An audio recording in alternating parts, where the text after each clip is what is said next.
안녕하세요. 오늘도 말씀 묵상 정주행 시리즈에 오신 분들을 주님의 이름으로 환영합니다. 오늘은 우리 마태복음 11장 같이 읽고 묵상하는 날인데요. 이 마태복음 11장은 30절까지 있는데 우리 오늘 한 번에 같이 좀 묵상을 나눠보도록 하겠습니다. 먼저 11장 1절부터 한번 읽어보도록 하겠습니다. 제11장. 예수께서 12제자에게 명하기를 마치시고 이에 그들의 여러 동네에서 가르치시며 전도하시려고 거기를 떠나가시니라. 요한이 옥에서 그리스도께서 하신 일을 듣고 제자들을 보내어 예수께 여짜오되 오실 그이가 당신이오니이까? 우리가 다른 일을 기다리오리이까? 너희가 가서 듣고 보는 것을 요한에게 알리되 맹인이 보며 못 걷는 사람이 걸으며 나병 환자가 깨끗함을 받으며 못 듣는 자가 들으며 죽은 자가 살아나며 가난한 자에게 복음이 전파된다 하라. 누구든지 나로 말미암아 실족하지 아니하는 자는 복이 있도다. 그들이 떠나매 예수께서 무리에게 요한에 대하여 말씀하시되 너희가 무엇을 보려고 광야에 나갔더냐? 바람에 흔들리는 갈대냐? 그러면 너희가 무엇을 보려고 나갔더냐? 부드러운 옷 입은 사람이냐? 부드러운 옷을 입은 사람들은 왕궁에 있느니라. 그러면 너희가 어찌하여 나갔더냐? 선지자를 보기 위함이었더냐? 옳다. 내가 너희에게 이르노니 선지자보다 더 나은 자니라. 기록된 바 보라, 내가 내 사자를 내 앞에 보내노니 그가 내 길을 내 앞에 준비하리라 하신 것이 이 사람에 대한 말씀이니라. 내가 진실로 너희에게 말하노니 여자가 낳은 자 중에 세례 요한보다 큰 이가 일어남이 없도다. 그러나 천국에서는 극히 작은 자라도 그보다 크니라. 세례 요한의 때부터 지금까지 천국은 침노를 당하나니 침노하는 자는 빼앗느니라. 모든 선지자와 율법이 예언한 것은 요한까지니 만일 너희가 즐겨 받을진대 오리라 한 엘리야가 곧 이 사람이니라. 귀 있는 자는 들을지어다. 이 세대를 무엇으로 비유할까? 비유하건대 아이들이 장터에 앉아 제동물을 불러 이르되 우리가 너희를 향하여 피리를 불어도 너희가 춤추지 않고 우리가 슬피 울어도 너희가 가슴을 치지 아니하였다 함과 같도다.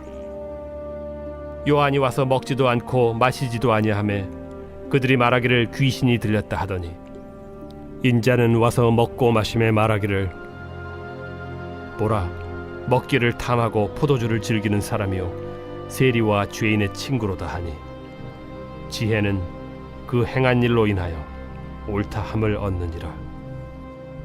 예수께서 권능을 가장 많이 행하신 고을들이 회개하지 아니하므로 그때에 책망하시되 화 있을진저 고라시나, 화 있을진저 벳세다야. 너희에게 행한 모든 권능을 두로와 시돈에서 행하였더라면 그들이 벌써 베옷을 입고 제에 앉아 회개하였으리라. 내가 너희에게 이르노니 심판날에 두로와 시돈이 너희보다 견디기 쉬우리라. 가버나움아, 내가 하늘에까지 높아지겠느냐? 음부에까지 낮아지리라. 내게 행한 모든 권능을 소돔에서 행하였더라면 그 성이 오늘까지 있었으리라. 내가 너희에게 이르노니 심판날에 소돔 땅이 너보다 견디기 쉬우리라. 그때 예수께서 대답하여 이르시되 천지의 주제이신 아버지여, 이것을 지혜롭고 슬기 있는 자들에게는 숨기시고 어린아이들에게는 나타내심을 감사하나이다. 옳소이다. 이렇게 된 것이 아버지의 뜻이니이다. 내 아버지께서 모든 것을 내게 주셨으니 아버지 외에는 아들을 아는 자가 없고 아들과 또 아들의 소원대로 계시를 받은 자 외에는 아버지를 아는 자가 없느니라. 수고하고 무거운 짐진 자들아, 다 내게로 오라. 내가 너희를 쉬게 하리라. 나는 마음이 온유하고 겸손하니 나의 멍에를 메고 내게 배우라. 그리하면 너희 마음이 쉼을 얻으리니 이는 내 멍에는 쉽고 내 짐은 가벼움이라.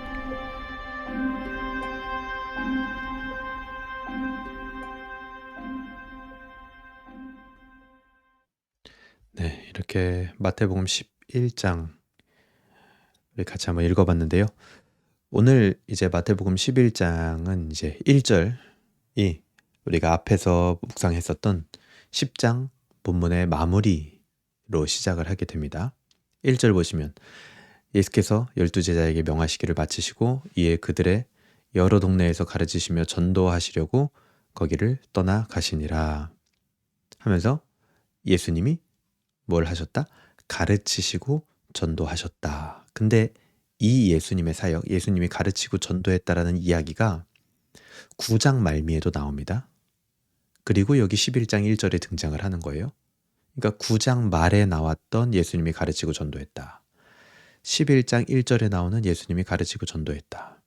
그 사이에 지금 10장이 있죠. 10장은 무슨 내용이었어요? 제자들을 파송해서 가르치고 전도하는 본문이 나왔었죠. 그래서 이 제자들을 파송해서 가르치고 전도했다라는 10장을 지금 9장 말미와 11장 1절에 예수님이 가르치고 전도했다라는 두 구절이 감싸고 있는 형태의 구조가 됩니다.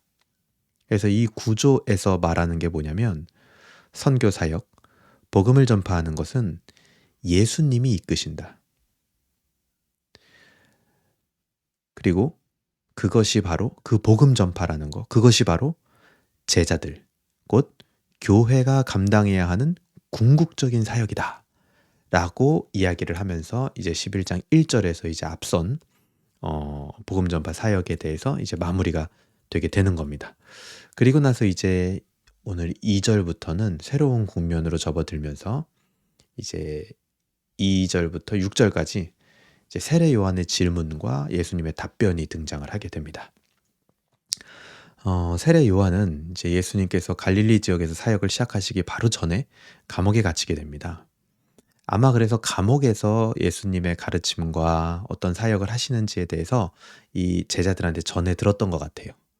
그래서 2절에 요한이 옥에서 그리스도께서 하신 일을 듣고 제자들을 보내어 한 가지 질문을 합니다.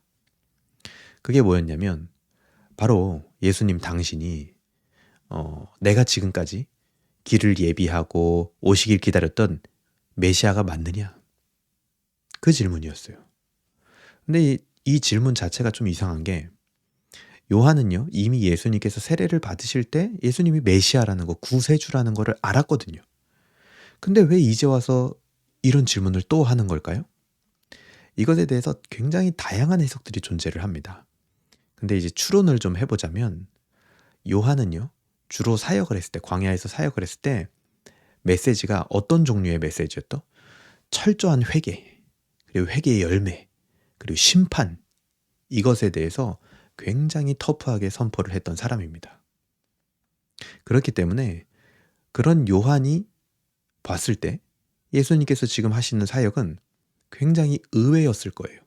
자기는 지금 예수님 오시면, 메시아 오시면 심판이 일어난다, 회개해야 된다 이랬는데 예수님이 오셔서 하시는 지금 사역이 뭐예요?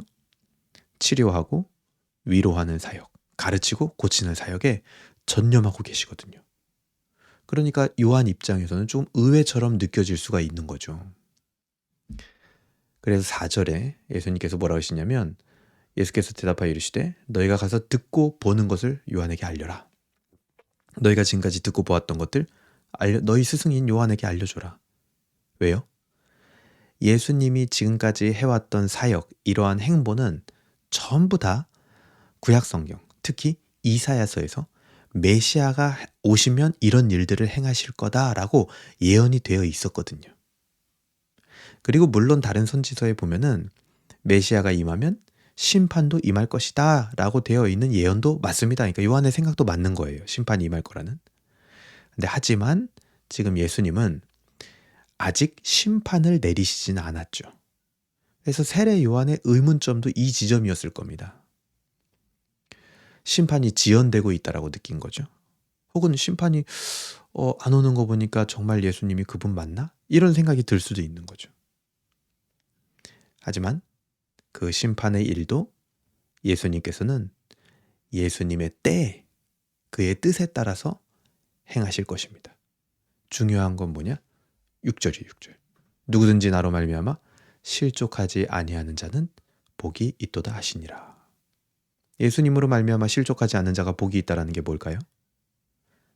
하나님 나라의 복음을 영접함으로 하나님 나라에 들어가게 된 사람들은 복이 있다라는 거예요. 단순한 겁니다. 동시에 이 얘기를요, 세례 요한에게 꼭 말하는 것 같아요. 이런 거죠. 만일 네가 기대하던 메시아와 내가 다르다고 해서 너가 실족하지 않는다면 너는 복이 있다. 그런 뉘앙스인 거죠. 예수님은요, 자기 자신을 증명하기 위해서 애쓰지 않으셨습니다. 아니, 그럴 필요가 없었죠. 왜요? 이미 예수님의 행보 자체가 그를 증명하고 있었기 때문이에요. 물론 아직 실행되어 나타나지 않은 부분이 있었을지는 모릅니다. 그런데 그건 역시 계획에 있기 때문에 걱정할 필요가 없는 거죠. 하나님 나라는 말에 있지 않고 변화시키는, 생명을 살리는 능력에 있습니다. 그래서 예수님은요, 그걸 봐야 된다라는 거예요. 무슨 말을 막 하고 뭐 이후에 심판을 할 거다, 어떻게 될 거다, 그건 이래서 이런 거다, 그런 게 아니라 그냥 너희들이 보고 들은 바를 가서 전해라.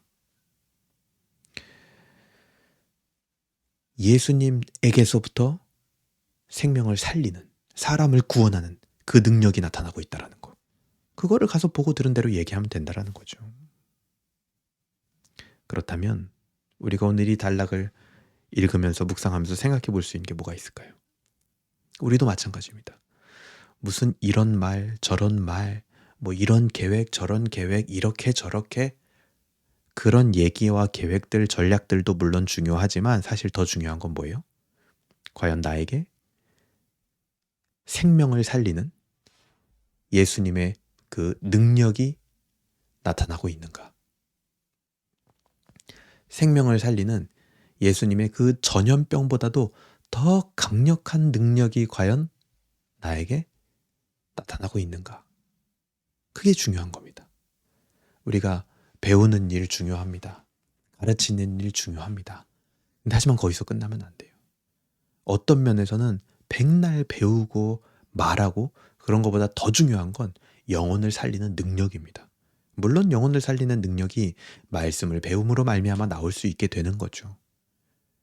거기까지 뻗어나가야 된다는 거예요. 생명을 살리는 능력. 나를 통하여 살아난 생명이 과연 있는가? 여러분, 나의 신앙과 인생의 여정을 한번 돌아보세요. 내가 나중에 하나님 앞에 갔을 때 나를 통해서 살아난 생명이 있다라고 과연 당당하게 하나님 앞에 말할 수 있는가? 그게 중요한 겁니다. 그리고 나서 7절부터 이제 19절까지는 이 요한, 이런 질문을 했던 요한에 대해서 예수님이 이제 말씀, 증언을 막 해주세요. 7절 볼까요? 그들이 떠남에 예수께서 무리에게 요한에 대하여 말씀하시되 너희가 무엇을 보려고 광야에 나갔더냐? 바람에 흔들리는 갈대냐? 이렇게 질문하죠. 요한의 제자들이 돌아간 다음 무리들에게 요한에 대해서, 요한이니까 어떤 사람인지에 대해서 설명을 해주시는데, 그러니까 광야는 어디예요? 요한이 사역했던 곳입니다. 그래서 물어봐요, 사람들한테. 요한이 사역하던 그 광야에 너희들이 왜 갔냐? 첫 번째, 갈대를 보러 갔냐? 이렇게 물어봅니다. 갈대는 뭐예요? 이 당시 연약함과 흔들림의 상징입니다. 오늘날 우리가 뭐 갈대를 겸손함의 상징으로 사용하기도 하지만 이 고대 근동에서는 연약함과 흔들림의 상징으로 사용을 합니다. 갈대는. 그래서 이 질문은, 갈대를 보러 갔냐, 이 질문은 요한이 갈대처럼 연약하고 사람들의 말에 쉽게 흔들리는 그런 사람이었냐? 라고 반문을 하는 거죠. 요한은 그런 사람이 아니었다라는 겁니다. 두 번째 질문이 뭐였습니까? 부드러운 옷을 입은 사람을 보러 갔느냐? 완전 요한하고 정반대죠. 요한은 거친 낙타 털옷을 입은 채로 사역을 했었습니다. 왕궁에서 부드러운 옷 입은 자들은 왕궁에 있다라고 얘기를 하시는데, 이게 마치 꼭 누가 생각나게 하냐면 요한을 감옥에 가둔 헤롯 안티파스라는 왕, 그가 생각나게 하는 거죠. 요한은 그들과 다르다라는 겁니다. 세 번째 뭐라 그래요? 선지자를 보러 갔느냐?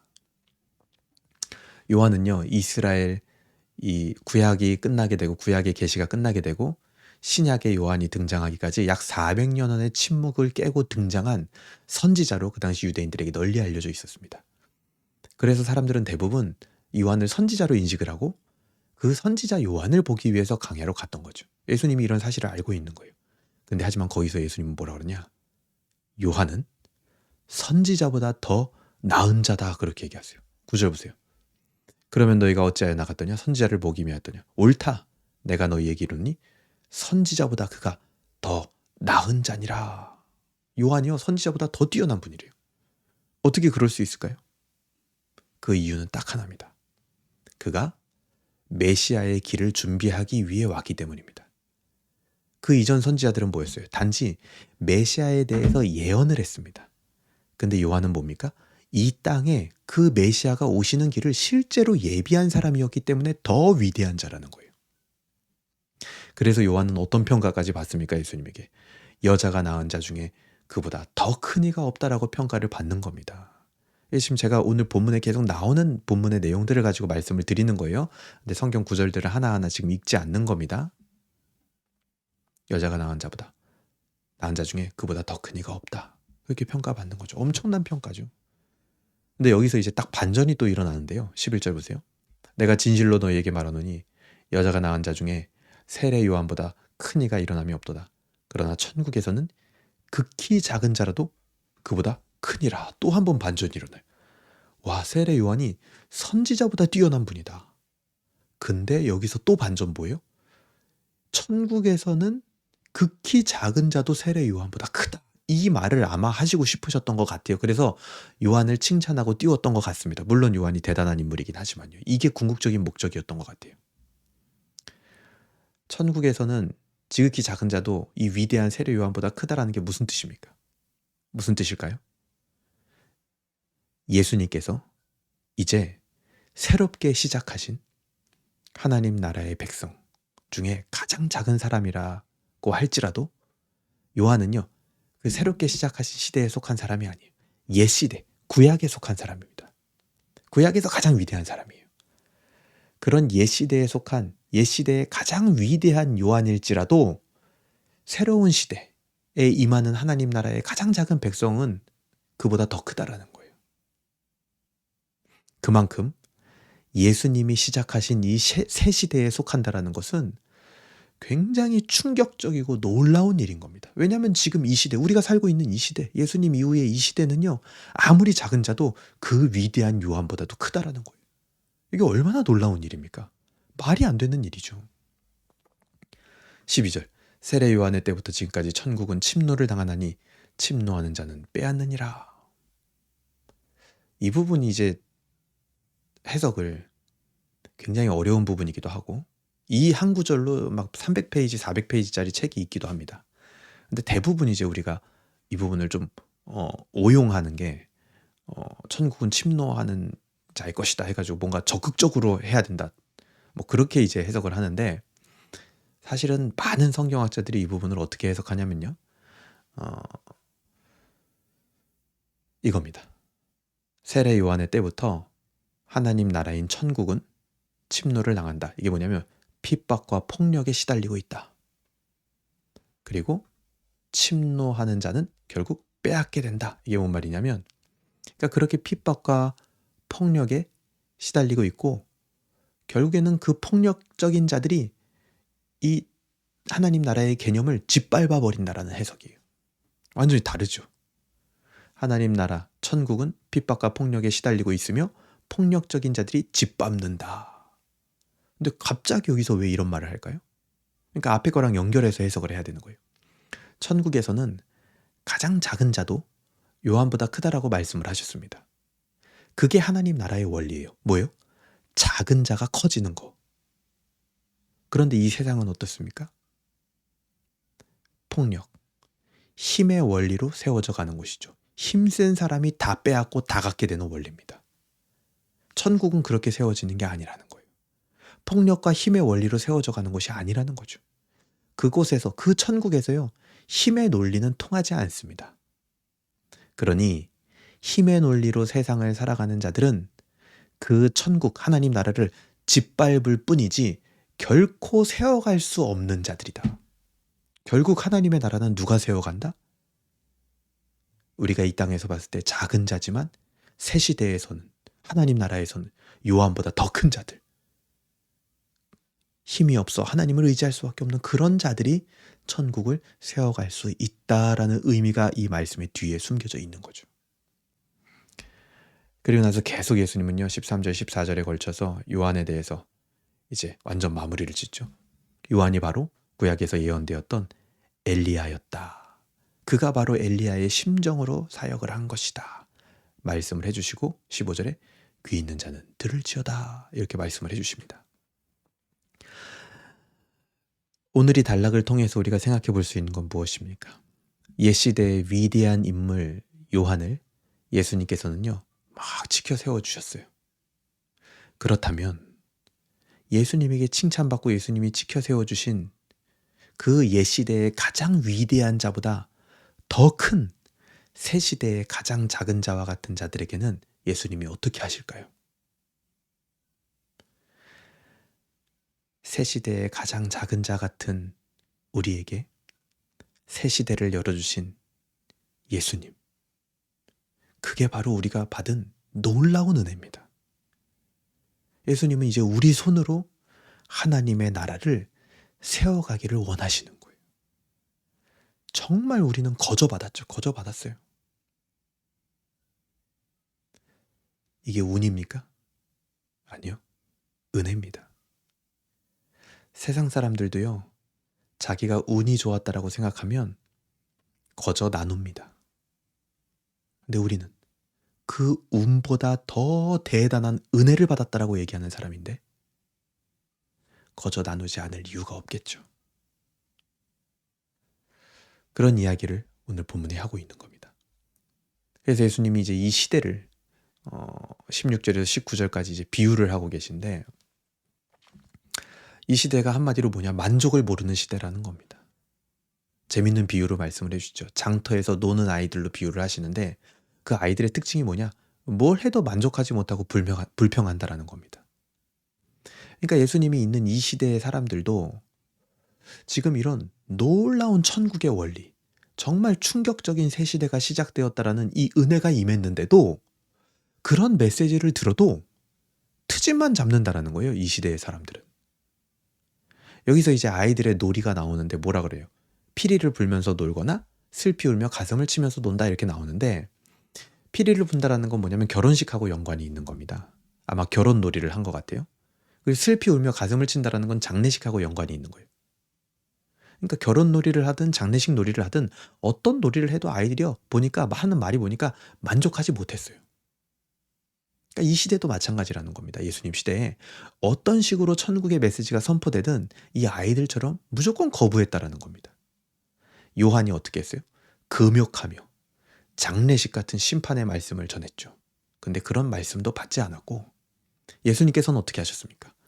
죄인들과 함께 먹고 마시며 결혼식까지 즐기며 위로했어요.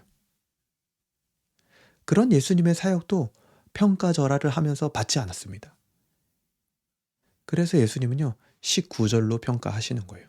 인자는 와서 먹고 마시며 말하기를 보라 먹기를 탐하고 포도주를 즐기는 사람이요 세리와 죄인의 친구로다 하니 지혜는 그 행한 일로 인하여 옳다함을 얻느니라. 오늘 어려운 구절들이 좀 많이 나와요. 그렇죠? 근데 단순하게 생각하시면 됩니다. 이런 거예요. 만일 지혜로운 사람이 이 요한의 사역의 의미와 그러니까 요한의 사역의 의미를 안다면 예수님을 메시아로 깨닫게 되겠죠? 그러면 그 자체가 요한의 사역의 의미를 알고 예수님을 메시아로 깨닫는다면 누군가가 지혜가 있어서 그것을 깨닫는 사람이 있다면 그 깨닫는 모습, 그 사람 자체가 뭐가 되냐? 요한과 예수님의 사역이 옳다라는 증거가 된다라는 거예요. 그래서 계속해서 나타나는 결과, 사역의 결과물로서 요한과 예수님의 사역이 증명된다라고 계속 이야기해 주시는 겁니다. 이 세대의 사람들은 다 받지 않을지라도 그런 지혜 있는 자가 있다라는 거죠. 그 증거되는 자가 있다라는 겁니다. 오늘날 우리의 시대는 어떻습니까? 이 예수님이 말씀하신 예수님의 시대와 같이 뭘 얘기를 해도 항상 부정적이고 비판을 위한 비판을 하고 명령만 하고 불만만 늘어놓는 사람들은 혹시 없습니까? 아니면 혹시 내가 그런 사람 아닙니까? 여러분 세상은 넓고요. 예수님의 사역의 대상은요. 아직도 많습니다. 우리는 그런 불평불만의 시간을 소모할 필요가 없어요. 여러분 예수님도요. 그런 사람들을 만족시키지 못했습니다. 그걸 기억해야 됩니다. 어쩌면 그런 사람들에게는 뭐 지옥에 떨어져라 이런 게 아니라 어쩌면 시간이 좀 더 필요하다라는 사실을 우리는 알아야 돼요. 우리도 과거에 그러했던 것처럼요. 근데 지금 당장 우리 입장에서 우리는 어떻게 해야 됩니까? 그런 불평과 불만에 함께 말려들면 안 되겠죠. 그냥 그건 한 귀로 듣고 그야말로 한 귀로 흘려야 됩니다. 그리고 우리는 여전히 예수 그리스도께서 부르신 대로 제자로 살아가면 되는 거예요. 그리고 나서 이제 20절부터 마지막 30절까지 예수님께서 심판과 초청에 대해서 말씀을 해주시는데, 예수님께서 정말 수도 없는 기적을 행하셨습니다. 그런데 여전히 회개하지 않고 엄청난 심판의 대상이 되는 마을들이 여기 등장을 하죠. 이 심판은요, 엄청난 심판입니다. 22절에 보면 내가 너희에게 이르노니 심판의 날에 두로와 시돈이 너희보다 견디기 쉬우리라. 와, 두로와 시돈이 받았던 그 심판보다요 견디기 힘든 심판, 엄청난 심판이 임한다라는 거예요. 예수님이 기적을 보고도 돌아오지 않으니까. 그런 엄청난 심판이 있다라는 것은 뭡니까? 동시에 그 심판보다 더 큰 엄청난 은혜가 지금 임하고 있다라는 거죠. 25절에 보세요.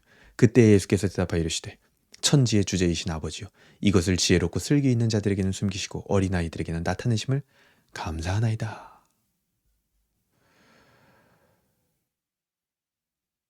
어린아이와 같이 연약하고 지혜 없다라고 스스로 생각하고 가진 것이 없는 자들에게 깨달음을 주신다라는 거. 이게 바로 그 심판보다도 더 큰 은혜죠, 은혜. 그렇기 때문에 그런 자들이 예수님의 초청에 응한다라는 겁니다. 게다가 그런 은혜가 바로 하나님의 뜻에 따라서 임한다라는 거예요. 27절 보세요. 내 아버지께서 모든 것을 내게 주셨으니 아버지 외에는 아들을 아는 자가 없고 아들과 또 아들의 소원대로 계시를 받은 자 외에는 아버지를 아는 자가 없느니라. 예수님을 믿게 된 자들은 엄청난 하나님의 뜻에 따라서 하나님의 은혜의 대상이 된 겁니다. 바로 우리가 그렇다라는 거죠. 예수님께서는 심판의 자리가 아니라 그 놀라운 은혜의 자리로 모두를 부르십니다. 특히 수고하고 무거운 짐진 자들을 다 오라고 하세요. 오늘 그러죠. 수고하고 무거운 짐진 자들아, 28절에 다 내게로 오라. 내가 너희를 쉬게 하리라. 그리고 예수님의 가벼운 멍에, 예수님이 주시는 그 예수님의 멍에를 메고 예수님께 배우라라고 28절에서 30절에 말씀을 하십니다. 이게 뭐예요? 지금 예수님의 멍에를 메라는 게 뭡니까? 제자가 되라. 너희 제자가 되지 않겠니? 제자로 부르시는 겁니다. 우리가 앞에 10장에서 여러 번 묵상했죠. 이 제자가 된다라는 거, 우리에게 어떤 느낌으로 다가왔습니까? 사실은 굉장히 쉽지 않아 보였죠. 막 목숨도 내놔야 되고 막 환난과 핍박을 당해야 된다고 하고 굉장히 얼마나 어려워 보였습니까? 근데 하지만 예수님은 그런 우리의 마음까지도 헤아려 주시는 것 같아요. 오늘 뭐라고 말씀하시냐면 그 제자의 길, 그리고 제자로서 져야 되는 예수님의 그 짐과 멍에가 가벼울 것이다, 이렇게 말씀하십니다. 왜 가벼울까요? 왜 가볍다라고 얘기를 하실까요? 여기에 비밀이 있는 거예요. 이 멍에라는 거는요, 원래 혼자 지는 게 아닙니다. 이 소들이 멍에를 진다고 할 때는요, 소가 2마리가 함께 지는 거예요. 멍에는 둘이 지는 겁니다. 마찬가지. 우리가 지게 되는 제자의 멍에도요, 둘이 지는 거예요. 우리와 누가? 예수님이 지어주시는 거죠.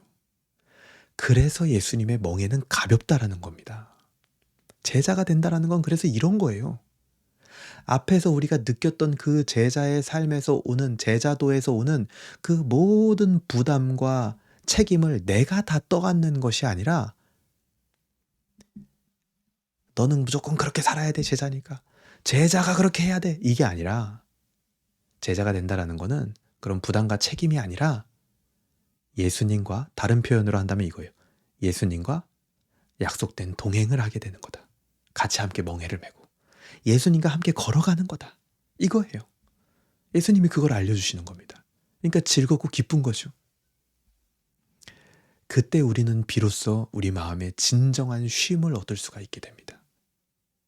바리새인들의 율법적인 짐에서 벗어나서 예수님의 제자가 되라는 초청을 오늘 해주시고 계신 거예요.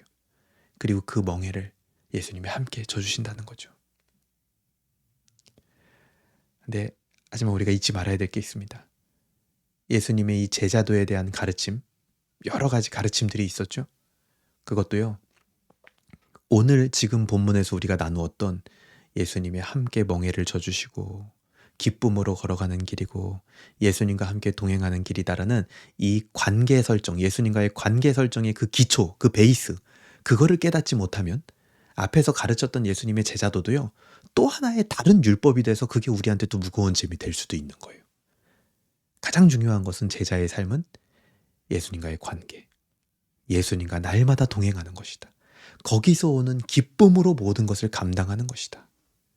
이제는 노예로서 순종하는 게 아니라, 노예로서 주인이 시켜서 하는 일이 아니라 하나님의 아들 된 기쁨으로써 부모의 명을 순종하는 것이다. 기쁨으로. 그겁니다. 그게 핵심이에요. 제자가 된다는 것은. 모든 일을 제자로 부르시는 예수님의 은혜의 부름, 그 부드러운 음성에 우리 모두 순종할 수 있으면 좋겠습니다. 그리고 이제는 세상의 무거운 짐, 세상에서는 뭡니까? 내가 무거운 짐을 져야만 면류관을 쓸 수 있는 거예요. No pain, no gain이라고 하잖아요. 그게 세상의 원리입니다. 세상은 뭐예요? 기브 앤 테이크죠. 내가 받았으면 줘야 되는 거예요. 그리고 누군가 줬으면 받기를 기대하는 겁니다. 거래하듯이. 그게 세상에서 말하는 사랑의 한계예요. 한계. 근데 예수님의 사랑, 예수님의 멍에는 어떻습니까? 그 한계를 뛰어넘어 버리죠. 자신의, 예수님이 주신 그 가벼운 멍에를 함께 져주시는, 결국 그러니까 내가 제자가 되는 것도 예수님이 인도해 주시는 거예요. 예수님이 인도해 주시는 무조건적인 사랑의 세계로 나아가게 되는 게 바로 제자가 되는 겁니다. 무조건적인 사랑. 예수님 우리에게 사랑을 주시고 노예적 순종과 어떤 기브 앤 테이크로서의 어떤 사랑, 노 페인 노 게인, 그런 걸 요구하시는 분이 아닙니다. 사랑을 먼저 듬뿍 주시고 그 사랑 안에서 기쁨으로 내가 그냥 어떤 반응을 하기를 기다리실 분이다라는 거예요. 그 사랑의 세계로 여러분들이 나갈 수 있기를 주님의 이름으로 소망합니다. 오늘 11장은 일부러 좀 길어도 좀 묵상할 게 여러 가지가 있어도 한 번에 좀 해봤습니다. 그래서 여기까지 묵상을 마치고 기도하는 시간 갖도록 할 텐데요.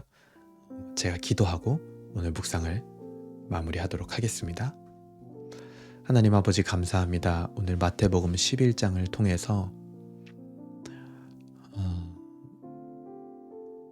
예수님이 어떤 분이신지 우리가 다시 한번 깨닫게 하시니 주님 감사합니다. 예수님이 그리하셨던 것처럼 예수님의 정체가 무엇인가 주변에 있는 사람들은 다 헷갈리고 때로는 의문을 품었지만 그저 예수님께서는 내가 어떤 사람인지를 증명하기 위하여 애쓰시는 것이 아니라 생명을 구원하고 살리는 그 능력으로 자기 자신이 어떤 분이신지 나타내는 분이셨습니다. 우리에게도 그런 생명을 살리는 예수님의 능력이 나타나게 하여 주시옵소서. 우리 공동체와 우리 교회 안에 예수님의 생명력이 있게 하여 주시옵소서. 예수님, 그것을 위하여 구약의 위대한 선지자보다 더 뛰어난 그 요한보다도 예수님의 새 시대에 가장 작은 우리와 같은 자를 그 요한보다도 뛰어난 자라고 말씀하여 주신 그 놀라운 은혜, 그렇게 우리를 세워주시는 그 놀라운 충격적인 그 소식, 거기에 우리가 들어갈 수 있도록 인도해 주셔서 감사합니다. 하나님의 나라는 힘의 논리가 아니라 그런 연약한 자들을 통하여 하나님의 능력으로 세워질 수 있음을 우리가 다시 한번 깨닫게 됩니다.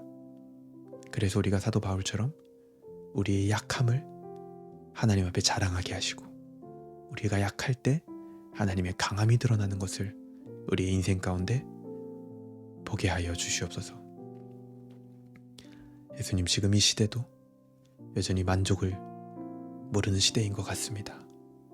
그 엄청난 새 시대를 열어주신 예수님의 메시지를 받지 못하고 엄청난 특권인 제자의 자리로 부르시는 그것에도 아무런 감흥이 없는 시대가 되어버린 것 같습니다. 하지만 말씀을 묵상하는 자들 중에 예수님의 이 제자로의 부르심, 이 부르심에 감격하여 아멘으로 응답하는 사람들이 세워지게 하여 주시옵소서. 그래서 이제는 세상의 무거운 멍에가 아니라 예수님이 함께 져주시는 예수님의 멍에를 지며 예수님과 날마다 동행하는 제자의 삶을 즐겁고 기쁘게 걸어가는, 그것에 순종하는 우리 모두가 되게 하여 주시옵소서. 무조건적인 은혜와 사랑의 세계로 우리를 인도해 주신 예수님 감사합니다. 오늘도 예수님을 기억하게 하여 주시옵소서. 감사드리며 예수님의 이름으로 기도합니다. 아멘. 네, 감사합니다. 오늘도 우리 마태복음 11장 같이 묵상할 수 있어서 너무나 감사했고요. 오늘 하루도 하나님께 영광 돌리며 하나님을 즐거워하는, 이제는 제자로 살아가는 하루가 되기를 주님의 이름으로 소망합니다. 감사합니다.